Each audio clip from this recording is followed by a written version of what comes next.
Okay, पहला सवाल लेते हैं। यह है यूपीएससी मेंस 2019 से 10 मार्क्स के लिए। The time has come for India and Japan to build a strong contemporary relationship, one involving global and strategic partnership that will have a great significance for Asia and the world as a whole. Comment.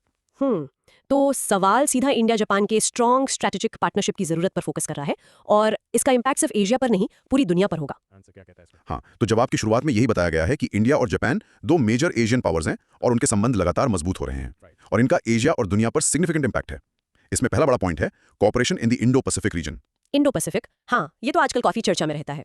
इस context में India Japan cooperation इतना important क्यों है? Important इसलिए है क्योंकि दोनों देश इस रीजन में पीस और स्टेबिलिटी प्रमोट करने के लिए कमिटेड हैं।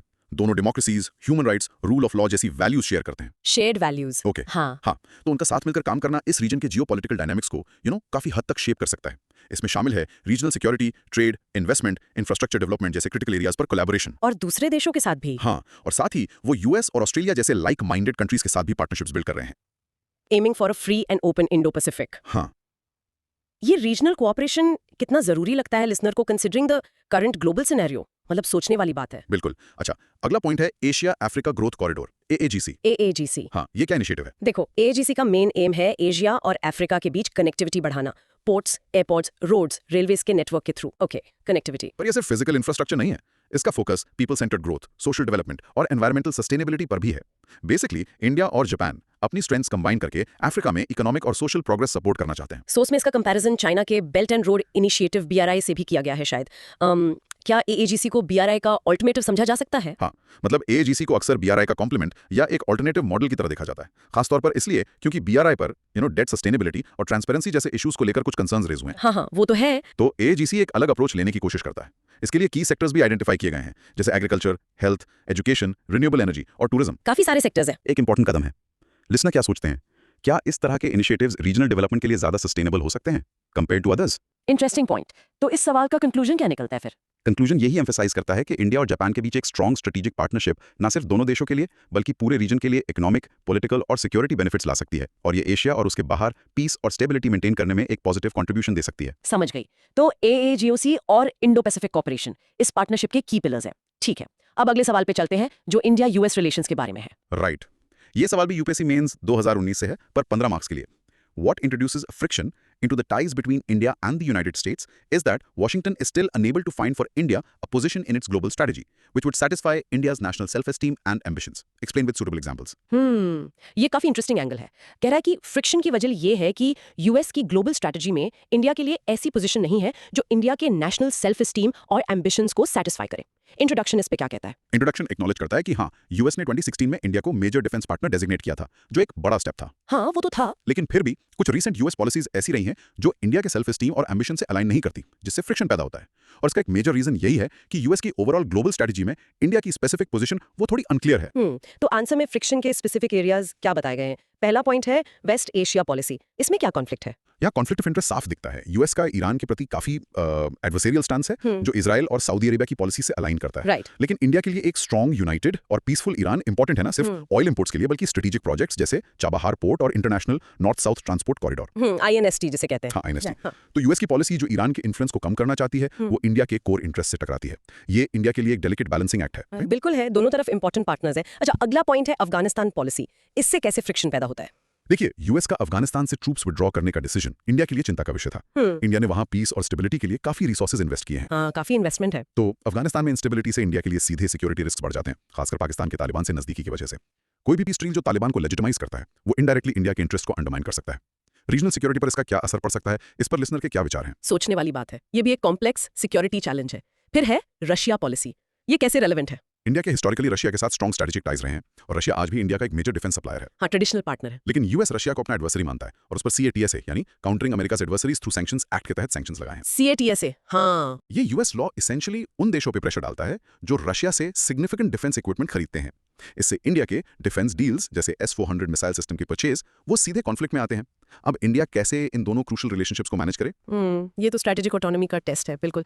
अच्छा, आखिरी पॉइंट है ट्रेड रिलेशंस। यहाँ क्या इश्यूज है? देखिए, इंडिया एक डेवलपिंग कंट्री है जिसका एम है अपने सिटीजंस को पॉवर्टी से बाहर निकालना। यूएस एक मेजर ट्रेड पार्टनर है। बिल्कुल। पहले यूएस का generalize system of preferences GSP program, जो डेवलपिंग कंट्रीज के कुछ एक्सपोर्ट्स को ड्यूटी फ्री एक्सेस देता था, इंडिया के लिए काफी हेल्पफुल था। लेकिन यूएस ने इंडिया को इससे बाहर कर दिया। हाँ, वो जीएसपी वाला इशू हुआ था। हाँ, साथ ही यूएस की पॉलिसी जो चाइना की इकोनॉमिक ग्रोथ को रोकने पर फोकस्ड है, उसका कुछ नेगेटिव इंपैक्ट इंडिया पर भी पड़ सकता है। यूएस ने इंडिया पर यह भी आरोप लगाया है कि वो अपनी इकोनॉमी अमेरिकन ट्रेड के लिए पूरी तरह नहीं खोल रहा, जिसके बाद इंडियन एक्सपोर्ट्स पर कुछ टैरिफ्स भी लगे। तो ये इकोनॉमिक फ्रिक्शन भी ओवरऑल रिलेशनशिप को स्ट्रेन करता है। तो इस सब डिस्कशन का कंक्लूजन क्या निकलता है फिर? कंक्लूजन ये सजेस्ट करता है कि यूएस भले ही इंडिया को चाइना के खिलाफ एक पोटेंशियल काउंटरवेट के रूप में देखता हो, लेकिन इंडिया को ये डिमॉन्स्ट्रेट करना होगा कि एक strong India actually US interest के साथ अलाइन करता है। इंडिया के लिए स्ट्रेटेजिक हेजिंग का अप्रोच सजेस्ट किया गया है, यानी सभी मेजर पावर्स के साथ साइमल्टेनियसली एंगेज करना, अपने इंटरेस्ट को प्रायोरिटाइज करते हुए, क्योंकि इंटरनेशनल रिलेशंस में इंटरेस्ट ही परमानेंट होते हैं, Right. दोस्त या दुश्मन नहीं। इंडिया की डिप्लोमेसी के लिए ये एक चैलेंजिंग टास्क है। बिल्कुल सही, स्ट्रेटेजिक हेजिंग। तो इसमें हमने देखा कि यूएस स्ट्रैटेजी में इंडिया की पोजीशन को लेकर एम्बिग्विटी और पॉलिसीज में divergence West Asia, Afghanistan, Russia और ट्रेड जैसे एरियाज में फ्रिक्शन पैदा करती हैं। चलिए अब आगे बढ़ते हैं वापस इंडिया जापान पर, लेकिन इस बार इकोनॉमिक टाइज पर फोकस करते हुए। ठीक है, अगला सवाल है यूपीएससी मेंस 2013 से 10 मार्क्स के लिए। Economic ties between India and Japan, while growing in recent years, are still far below their potential. Elucidate the policy constraints which are inhibiting this growth. तो ये सीधा पूछ रहा है कि इंडिया जापान इकोनॉमिक रिलेशंस बढ़ तो रहे हैं पर पोटेंशियल के हिसाब से काफी कम है। ऐसा क्यों है? पॉलिसी कंस्ट्रेंट्स क्या है? हाँ, इंट्रोडक्शन यही पॉइंट सेट करता है कि ग्रोथ तो हुई है पर पोटेंशियल अभी भी लार्जली अनटैप्ड है। बॉडी में पहले तो ग्रोथ एक्नॉलेज की गई है, bilateral trade, investment, joint ventures, technology transfers में सिग्निफिकेंट इंक्रीज हुआ है। हाँ, ग्रोथ तो दिखती है। हाई लेवल विजिट्स ने भी बिजनेस कोलैबोरेशंस को पुश किया है, लेकिन इसके बावजूद स्कोप बहुत ज्यादा है। तो वो क्या रुकावटें हैं? पहला कंस्ट्रेंट बताया गया है tariff and non tariff barriers. इसका क्या मतलब है? सिंपल शब्दों में टैरिफ्स होते हैं इंपोर्ट ड्यूटीज जो विदेशी गुड्स पर लगाए जाते हैं। नॉन टैरिफ बैरियर्स अलग तरह की रोक-टोक होती हैं, जैसे कॉम्प्लेक्स रेगुलेशंस, कोटाज या स्टैंडर्ड्स जो इंपोर्ट्स को मुश्किल बना देते हैं। ओके। आंसर कहता है कि दोनों देशों ने एक दूसरे के गुड्स और सर्विसेज पर ऐसे हाई टैरिफ्स और नॉन टैरिफ बैरियर्स लगा रखे हैं। इससे दोनों तरफ के प्रोडक्ट्स महंगे हो जाते हैं और कम कॉम्पिटिटिव रहते हैं, जिसका सीधा असर ट्रेड वॉल्यूम पर पड़ता है। कभी सोचा है लिसनर ने कि कंट्रीज ऐसे बैरियर्स क्यों लगाती हैं, इवन फ्रेंडली नेशंस के बीच? डोमेस्टिक इंडस्ट्रीज को प्रोटेक्ट करने के लिए या कुछ और वजह होती है? इंटरेस्टिंग सवाल है ये। अच्छा, अगला पॉइंट है रेगुलेटरी हर्डल्स। हाँ, रेगुलेटरी हर्डल्स। ये खासतौर पर जापानीज कंपनीज को इंडिया में इन्वेस्ट करने में प्रॉब्लम क्रिएट करता है। इंडिया का रेगुलेटरी एनवायरनमेंट कॉम्प्लेक्स हो सकता है और कभी-कभी नॉन ट्रांसपेरेंट भी, यानी रूल्स क्लियर नहीं होते या उनमें बदलाव होता रहता है। अच्छा, इसने सोर्स के मुताबिक इंडिया के इंफ्रास्ट्रक्चर और मैन्युफैक्चरिंग सेक्टर्स में जापानीज इन्वेस्टमेंट्स को कुछ हद तक डिस्करेज किया है। फिर है टैक्सेशन का इशू। टैक्सेशन, हाँ, इंडिया का टैक्स सिस्टम भी कॉम्प्लेक्स माना जाता है, जिससे foreign businesses including Japanese ones को ऑपरेट करना मुश्किल लग सकता है। सरकार ने सिंप्लीफाई करने की कोशिश की है, जैसे जीएसटी इंप्लीमेंट किया गया। हाँ, जीएसटी तो आया। हाँ, लेकिन सोर्स कहता है कि इशू अभी भी पूरी तरह सॉल्व नहीं हुआ है। एक प्रेडिक्टेबल और simple tax system foreign investment के लिए कितना इंपॉर्टेंट होता है, इस पर लिसनर क्या सोचते हैं? हाँ, प्रेडिक्टेबिलिटी तो बिजनेस के लिए जरूरी है। इसके बाद इंटेलेक्चुअल प्रॉपर्टी राइट्स आईपीआर का जिक्र है। आईपीआर मतलब पेटेंट्स, कॉपीराइट्स, ट्रेडमार्क्स वगैरह। जापान को चिंता है कि इंडिया में आईपीआर प्रोटेक्शन उतनी इफेक्टिव नहीं है। ओके। अगर कंपनीज को लगता है कि उनकी टेक्नोलॉजी या ब्रांड नेम इजीली कॉपी हो सकता है बिना किसी लीगल कॉन्सिक्वेंस के, तो वो वहां इन्वेस्ट करने से हिचकिचाएंगी। सोर्स मेंशन करता है कि इंडिया पर फॉरेन इन्वेस्टर्स के आईपीआर को प्रोटेक्ट ना करने के आरोप लगे हैं, जिससे जापानीज इन्वेस्टर्स का कॉन्फिडेंस कम हुआ है। और आखिरी कंस्ट्रेंट है इंफ्रास्ट्रक्चर। इंडिया का इंफ्रास्ट्रक्चर जैसे रोड्स, पोर्ट्स, पावर सप्लाई अभी भी डेवलपिंग स्टेज में है। हालांकि तेजी से इंप्रूव हो रहा है, हाँ, इंप्रूवमेंट तो है। पर जापानीज इन्वेस्टर्स के लिए ये एक मेजर कंस्ट्रेंट हो सकता है। जापान खुद इंडिया के इंफ्रास्ट्रक्चर डेवलपमेंट में इन्वेस्ट कर रहा है, for example Delhi Mumbai industrial corridor में, लेकिन ब्यूरोक्रेटिक हर्डल्स की वजह से प्रोग्रेस स्लो हो सकती है। तो कंक्लूजन यही है कि इन कंस्ट्रेंट्स को दूर करने के लिए दोनों देशों को पॉलिसी लेवल पर बेटर कोऑर्डिनेशन करना होगा और अपने रेगुलेटरी फ्रेमवर्क्स को स्ट्रीमलाइन करना होगा, ताकि इकोनॉमिक पोटेंशियल पूरी तरह रियलाइज हो सके। दोनों तरफ से एफर्ट्स की जरूरत है। समझ गई। तो टैरिफ्स, रेगुलेशंस, टैक्स, आईपीआर और इंफ्रास्ट्रक्चर, ये 5 पॉलिसी कंस्ट्रेंट्स हैं जो इंडिया जापान इकोनॉमिक पोटेंशियल को रोक रहे हैं। चलिए अब एक बिल्कुल अलग रिलेशनशिप देखते हैं, इंडिया इजराइल। यस, ये सवाल है यूपीएससी मेंस 2018 से 10 मार्क्स के लिए। India's relations with Israel have of late acquired a depth and diversity which cannot be rolled back. Discuss. Okay, सवाल कह रहा है कि इंडिया इजराइल रिलेशंस अब इतने गहरे और डाइवर्स हो गए हैं कि उन्हें पीछे नहीं किया जा सकता। इंट्रोडक्शन इसमें रियलिज्म की बात करता है। हाँ, इंट्रोडक्शन कहता है कि ये रिलेशनशिप फॉरेन पॉलिसी में रियलिज्म का एक अच्छा एग्जाम्पल है, यानी नेशनल इंटरेस्ट को प्रायोरिटी देना। 1992 में फुल डिप्लोमेटिक टाइज एस्टैब्लिश होने के बाद से रिलेशंस बहुत तेजी से बढ़े हैं। Defence, homeland security, agriculture, water management, education, हर फील्ड में काफी वाइड रेंज है। हाँ, एक इंपॉर्टेंट पॉइंट मेंशन किया गया है, इंडिया का अपनी इजराइल और पैलेस्टीन पॉलिसीज को डीहाइफनेट करना, यानी दोनों को अलग अलग देखना, जो एक टर्निंग पॉइंट रहा है। Right, dehydration policy. तो इस ट्रांसफॉर्मेशन के पीछे की फैक्टर्स क्या है? पहला है डिफेंस एंड सिक्योरिटी कोऑपरेशन। ये शायद सबसे स्ट्रॉन्ग पिलर है।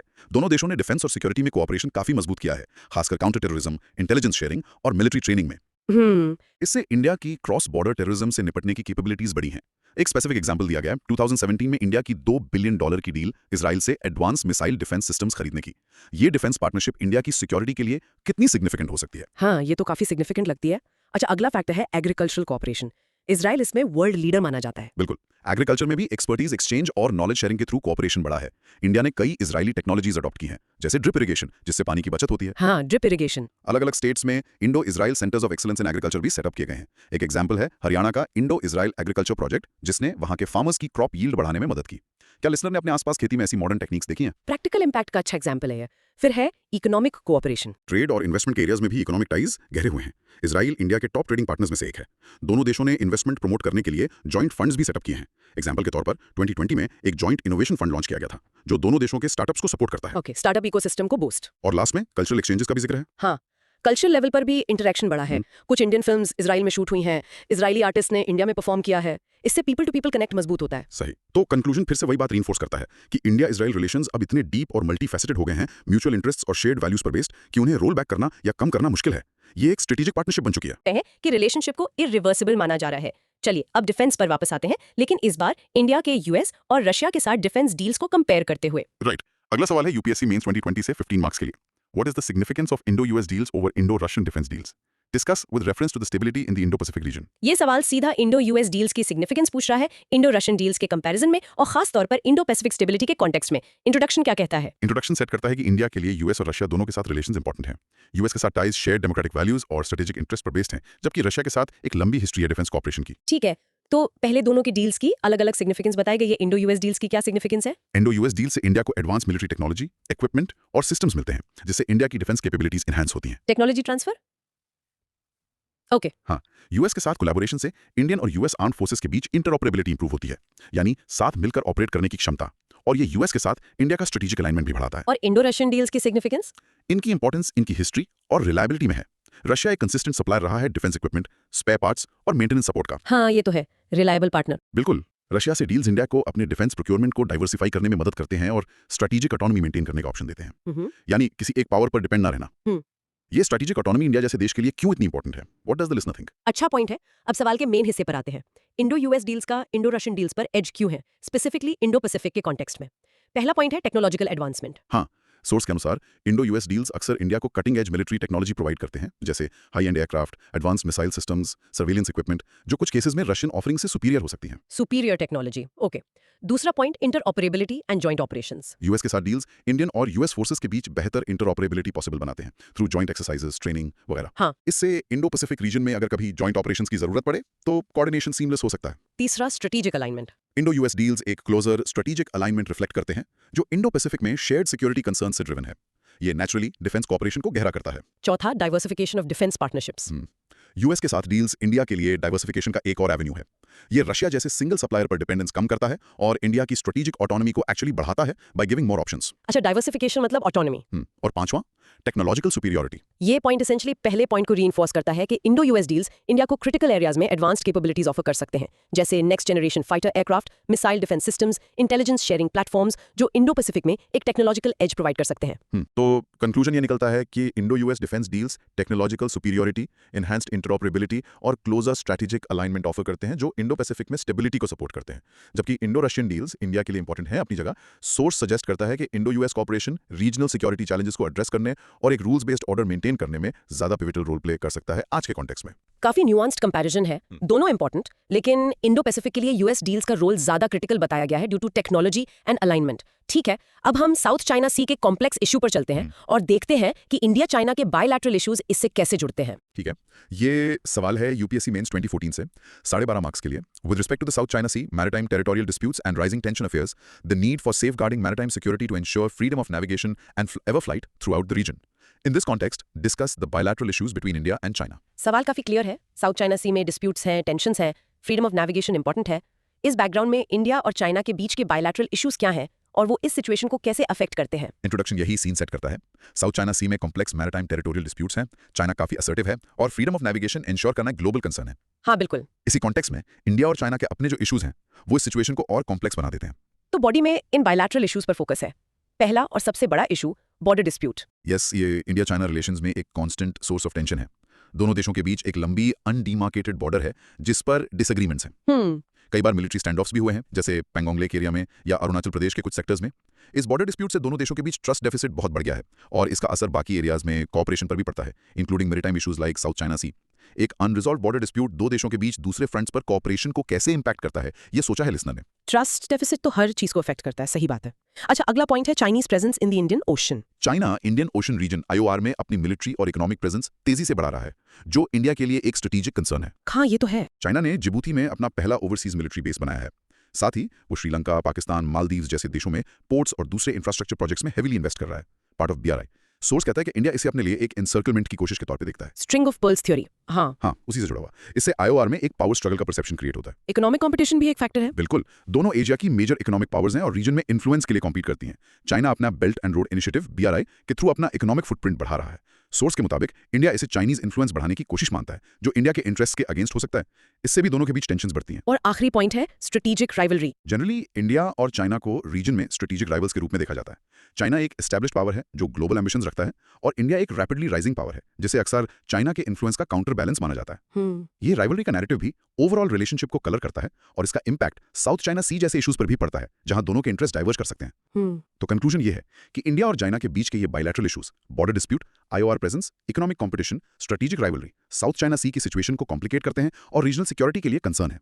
जरूरी है कि दोनों देश डायलॉग के थ्रू अपने डिफरेंसेस को पीसफुली मैनेज करें और फ्रीडम ऑफ नेविगेशन जैसे प्रिंसिपल्स को अपहोल्ड करें। कॉपरेशन और म्यूचुअल रिस्पेक्ट ही साउथ चाइना सी में स्टेबिलिटी ला सकते हैं। तो ये 4 इशू सिचुएशन को काफी कॉम्प्लेक्स बनाते हैं। चलिए आज के आखिरी सवाल पर चलते हैं, जो मालदीव्स की इंपॉर्टेंस पर फोकस करता है इंडिया के लिए। ओके, ये सवाल रीसेंट है, UPSC मेंस 2024 से, 15 मार्क्स के लिए। Discuss the geopolitical and geostrategic importance of Maldives for India with a focus on global trade and energy flows. Further, also discuss how this relationship affects India's maritime security and regional stability amidst international competition. सवाल के 2 parts हैं। पहला, मालदीव्स की geopolitical और जियोस्ट्रेटेजिक importance India के लिए, खासकर trade और एनर्जी फ्लोज के कॉन्टेक्स्ट में। हाँ। दूसरा, ये रिलेशनशिप इंडिया की मैरिटाइम सिक्योरिटी और रीजनल स्टेबिलिटी को कैसे अफेक्ट करता है कंसिडरिंग इंटरनेशनल कंपटीशन। इंट्रोडक्शन क्या हाईलाइट करता है? इंट्रोडक्शन मालदीव्स की स्ट्रेटेजिक लोकेशन पर जोर देता है। ये की इंटरनेशनल शिपिंग लेन्स के पास है, जो इंडिया के ट्रेड और एनर्जी सिक्योरिटी के लिए बहुत क्रूशियल हैं। Strategic location, right. Recent UPI payment agreement का मेंशन भी है, जो फाइनेंशियल टाइज को स्ट्रॉन्ग करता है। ठीक है, अब पहले पार्ट पर आते हैं, global trade and energy flows पर फोकस। इसमें जियोपॉलिटिकल इंपॉर्टेंस क्या है मालदीव्स की? आंसर में 3 पॉइंट्स दिए गए हैं। पहला, ट्रेड रूट सिक्योरिटी। मालदीव्स के पास से जो समुद्री रास्ते गुजरते हैं, उनकी सिक्योरिटी इंडिया के लिए वाइटल है, क्योंकि इंडिया का लगभग 70% ऑयल इंपोर्ट्स इन्हीं पानियों से होकर आता है। 70%, वाओ। हाँ, एग्जांपल के तौर पर 8 डिग्री चैनल की मॉनिटरिंग मेंशन की गई है, जो इंडिया और मालदीव्स के बीच है। दूसरा, एनर्जी सिक्योरिटी। मालदीव्स में पॉलिटिकल स्टेबिलिटी होना इंडिया के एनर्जी ट्रांजिट रूट्स को प्रोटेक्ट करने के लिए जरूरी है। एग्जांपल है इंडिया का मालदीव्स नेशनल डिफेंस फोर्स के साथ कोलैबोरेशन सिक्योरिटी मैटर्स पर। ओके। तीसरा, रीजनल ट्रेड इन्फ्लुएंस। मालदीव्स में स्टेबिलिटी फेवरेबल ट्रेड पॉलिसीज को सपोर्ट करती है, और इससे इंडिया का इन्फ्लुएंस भी बढ़ता है। और जियोस्ट्रेटेजिक इंपॉर्टेंस क्या है इसी कॉन्टेक्स्ट में? यहां भी 3 पॉइंट्स हैं। पहला, countering Chinese influence. Indian ocean में चाइना का इन्फ्लुएंस बढ़ रहा है, खासकर BRI के थ्रू। इंडिया का मालदीव्स के साथ स्ट्रॉन्ग एंगेजमेंट इस इन्फ्लुएंस को काउंटर करने में मदद करता है। हाँ, ये इंपॉर्टेंट है। एग्जाम्पल है इंडिया का ग्रेटर माले कनेक्टिविटी प्रोजेक्ट GMCP में इन्वेस्टमेंट, जो वहां का सबसे बड़ा इंफ्रास्ट्रक्चर प्रोजेक्ट है। दूसरा, एनहांस्ड मैरिटाइम सर्वेलेंस। मालदीव्स की प्रॉक्सिमिटी इंडिया को सदर्न इंडियन ओशन में शिपिंग रूट्स और पोटेंशियल सिक्योरिटी थ्रेट्स को मॉनिटर करने की बेहतर एबिलिटी देती है। एग्जाम्पल है इंडिया द्वारा मालदीव्स में coastal surveillance radar system install करना। अच्छा, सर्वेलेंस रेडार्स। हाँ। तीसरा, deep sea resource access. Maldives के साथ कोलैबोरेशन इंडिया को रीजन के वास्ट ओशियानिक रिसोर्सेज जैसे फिशरीज और पोटेंशियली ओशियानिक मिनरल्स एक्सप्लोर करने के अपॉर्चुनिटीज देता है। ये रिसोर्सेज फ्यूचर में कितने इंपॉर्टेंट हो सकते हैं, इस पर सोचना चाहिए लिसनर को। बिल्कुल, ये तो हुई इंपॉर्टेंस की बात। अब सवाल का दूसरा हिस्सा, ये रिलेशनशिप इंडिया की मैरिटाइम सिक्योरिटी और रीजनल स्टेबिलिटी को कैसे अफेक्ट करता है, स्पेशली जब इंटरनेशनल कंपटीशन भी है। पहले मैरिटाइम सिक्योरिटी पर बात करते हैं। इसके लिए भी 3 पॉइंट्स हैं। पहला, एनहांस्ड नेवल कैपेबिलिटीज। मालदीव के साथ नेवल कोऑपरेशन बढ़ाने से इंडिया का overall maritime defence posture strong होता है। एग्जांपल है दोनों देशों के बीच होने वाली joint naval exercise equivalent. Exercise equivalent, okay. दूसरा, intelligence sharing and joint exercises. Regular intelligence sharing और जॉइंट ड्रिल्स कंडक्ट करने से दोनों देश मैरिटाइम सिक्योरिटी थ्रेट्स जैसे पायरेसी, टेररिज्म, स्मगलिंग से निपटने के लिए बेहतर तैयार रहते हैं। तीसरा, MDA। हाँ। MDA का मतलब है समुद्री इलाके में क्या हो रहा है उसकी पूरी जानकारी रखना। मालदीव्स के साथ कोऑपरेशन से इंडिया की MDA कैपेबिलिटीज इंप्रूव होती हैं, जिससे किसी भी थ्रेट पर क्विकली रिस्पॉन्ड किया जा सकता है। Got it. और रीजनल स्टेबिलिटी पर क्या इंपैक्ट है? यहाँ भी 3 पॉइंट्स। पहला, सिक्योरिटी कोऑपरेशन। जॉइंट एफर्ट से रीजनल थ्रेट्स जैसे पायरेसी, स्मगलिंग, टेररिज्म को रोका जा सकता है, जिससे overall maritime trade routes secure होते हैं और स्टेबिलिटी बढ़ती है। दूसरा, रीजनल इन्फ्लुएंस। मालदीव्स के साथ स्ट्रॉन्ग टाइज इंडिया को रीजन में एक्सटर्नल पावर्स जैसे चाइना के इन्फ्लुएंस को बैलेंस करने में मदद करते हैं और रीजनल स्टेबिलिटी मेंटेन करने में कंट्रीब्यूट करते हैं। तीसरा, इकोनॉमिक कोऑपरेशन। इंडिया द्वारा मालदीव्स में किए गए इन्वेस्टमेंट्स वहां की इकोनॉमी को सपोर्ट करते हैं, जिससे वहां स्टेबिलिटी बढ़ती है और ये ओवरऑल रीजनल रेजिलियंस को एनहांस करता है। एग्जांपल है इंडिया का अड्डू एटोल में टूरिज्म प्रोजेक्ट में सपोर्ट। ठीक है, आंसर में टाइज को और स्ट्रॉन्ग करने के लिए कुछ सजेशंस भी दिए गए हैं शायद। हाँ, 3 सजेशंस मेंशन किए गए हैं। पहला, regional cooperation. Indian Ocean Rim Association IORA जैसे रीजनल प्लेटफॉर्म्स को और मजबूत करना। IORA। हाँ। दूसरा, people to people ties, educational और कल्चरल एक्सचेंजेस को बढ़ाना। तीसरा, tech and infrastructure investments, connectivity जैसे GMCP और स्ट्रेटेजिक कैपेबिलिटीज में इन्वेस्टमेंट जारी रखना। एग्जाम्पल है इंडिया का 1.4 बिलियन का असिस्टेंट पैकेज मालदीव के इंफ्रास्ट्रक्चर के लिए अनाउंस करना। 1.4 बिलियन, ओके। तो कंक्लूजन बेसिकली समअप करता है कि मालदीव इंडिया के लिए स्ट्रेटेजिकली बहुत इंपॉर्टेंट है, trade, energy flows, maritime security के लिए। इस रिलेशनशिप को स्ट्रॉन्ग करना, चाइना के इन्फ्लुएंस को काउंटर करने, रीजनल स्टेबिलिटी इंश्योर करने और इंडियन ओशन में इंडिया की पोजीशन मेंटेन करने के लिए जरूरी है। बिल्कुल। तो मालदीव्स की लोकेशन उसे जियोपॉलिटिकल और जियो स्ट्रेटेजिक दोनों तरह से इंपॉर्टेंट बनाती है और इंडिया के साथ उसके रिश्ते रीजनल सिक्योरिटी और स्टेबिलिटी पर सीधा असर डालते हैं। एग्जैक्टली। तो ये थे आज के हमारे चुने हुए सवाल और उनके जवाबों पर आधारित चर्चा। हमने इंडिया के जापान, यूएस, इजराइल, चाइना और मालदीव्स के साथ रिलेशंस के अलग-अलग डायमेंशंस को देखा यूपीएससी मेंस के प्रिज्म से। हाँ, हमने देखा कि कैसे global strategies, economic factors, defence needs और रीजनल कंपटीशन इन रिश्तों को शेप करते हैं। हर सवाल ने एक अलग पर्सपेक्टिव सामने रखा। होपफुली ये डिस्कशन इन कॉम्प्लेक्स मुद्दों को समझने में थोड़ी मदद करेगा। चलिए अब वक्त है आज के डिस्कशन को समेटने का, हर सवाल के की टेकअवेज को एक बार फिर से याद करने का, रिकैप टाइम। बिल्कुल, शुरू करते हैं इंडिया जापान से। UPSC 2019 10 marks. की टेकअवे था कि इनकी स्ट्रॉन्ग पार्टनरशिप एशिया और वर्ल्ड के लिए सिग्निफिकेंट है, खासकर इंडो पैसिफिक कॉर्पोरेशन और Asia Africa growth corridor AGC के इनिशिएटिव्स के थ्रू। याद है एजीसी के मेन फोकस एरियाज क्या थे? Agriculture, health, infrastructure. हाँ, और वो रीजन में स्टेबिलिटी और डेवलपमेंट प्रमोट करते हैं। अच्छा, फिर हमने देखा India US relations, UPSC 2019 15 marks. यहाँ की पॉइंट था फ्रिक्शन, जो इसलिए है क्योंकि यूएस ग्लोबल स्ट्रैटेजी में इंडिया की पोजीशन उसके एम्बिशन से अलाइन नहीं करती। फ्रिक्शन के मेन एरियाज क्या थे, याद है? हाँ, policies regarding West Asia, Iran, Afghanistan withdrawal, Russia, CITSA और ट्रेड इश्यूज। और इंडिया के लिए सजेस्टेड अप्रोच था strategic hedging. Right, strategic hedging. इसके बाद था India Japan economic ties, UPSC 2013 10 marks. यहाँ फोकस था अनटैप्ड पोटेंशियल पर। टाइज बढ़ रहे हैं लेकिन पॉलिसी कंस्ट्रेंट्स रोक रहे हैं। वो 5 कंस्ट्रेंट्स क्या थे? Can the listener list them again? हाँ, वो थे tariff and non tariff barriers, regulatory hurdles, complex taxation, IPR concerns और इंफ्रास्ट्रक्चर गैप्स। इनको सॉल्व करने के लिए पॉलिसी कोऑर्डिनेशन जरूरी है। करेक्ट। फिर आया India Israel relations, UPSC 2018 10 marks. की मैसेज था कि ये रिलेशनशिप अब इतनी डीप और डाइवर्स हो गई है कि can not be rolled back. Major areas of cooperation क्या थे? डिफेंस एंड सिक्योरिटी, वो 2017 मिसाइल डील का एग्जांपल था। Agriculture, Haryana project, economic cooperation, joint innovation fund और कल्चरल एक्सचेंजेस। ये 4 थे। परफेक्ट। नेक्स्ट हमने कंपेयर किया Indo US versus Indo Russian defence deals, UPSC 2020 15 मार्क्स, specifically for Indo Pacific stability. Conclusion था कि Indo US deals offer advantages like advance technology, interoperability, strategic alignment, जो Indo Pacific stability के लिए ज्यादा crucial है। रशियन डील्स भी important है, पर यूएस डील्स का रोल अलग है। हाँ, डाइवर्सिफिकेशन और स्ट्रेटेजिक ऑटोनॉमी के लिए रशियन डील्स इंपॉर्टेंट है, पर इंडो पैसिफिक कॉन्टेक्स्ट में यूएस डील्स का एज बताया गया। राइट। फिर हमने साउथ चाइना सी के कॉन्टेक्स्ट में India China bilateral issues, UPSC 2014 12.5 marks discuss किए। की पॉइंट था कि इनके अपने issues, border dispute, China's Indian ocean presence, economic competition और strategic rivalry South China Sea की सिचुएशन को कॉम्प्लिकेट करते हैं। सोल्यूशन क्या सजेस्ट किया गया था? Constructive dialogue. वो 4 बायलैटरल इश्यूज याद है? बिल्कुल, border, IOR presence, economic competition, strategic rivalry. और फाइनली मालदीव्स की importance, UPSC 2014 15 marks. Geopolitically important for trade, energy routes. Geo strategically important for countering China, surveillance, resource access. Relationship impacts India's maritime security, naval capabilities, MDA and regional stability. हाँ, और examples थे GMCP, Addu project, ties strong करने के suggestions, regional cooperation, people to people ties, tech infra investment. Perfect, बहुत अच्छे से सारे points cover हो गए। होप ये रीकैप लिसनर को सब कुछ कंसोलिडेट करने में मदद करेगा। हाँ बिल्कुल, अब लिसनर अपने वर्ड्स में किसी एक आंसर का मेन आइडिया बता सकते हैं। Try it, it helps memory. जरूर। और जाते जाते एक सवाल लिसनर के लिए छोड़ जाते हैं। हमने देखा कि जियोपॉलिटिक्स, इकोनॉमिक्स, सिक्योरिटी ये सब रिलेशंस को शेप करते हैं, लेकिन फ्यूचर में इमर्जिंग फैक्टर्स जैसे artificial intelligence, advance cyber security capabilities और सबसे बड़ा चैलेंज क्लाइमेट चेंज, ये सब इन देशों के बीच के पावर डायनामिक्स और कोऑपरेशन को कैसे रीशेप कर सकते हैं। Interesting thought. क्या नए फ्रिक्शन पॉइंट्स उभर सकते हैं या फिर कोलैबोरेशन के नए एवेन्यूज खुलेंगे? इस पर जरूर सोचिएगा। अगली बार मिलेंगे एक नए विषय के साथ, एक नई गहराई में उतरने के लिए। धन्यवाद। धन्यवाद।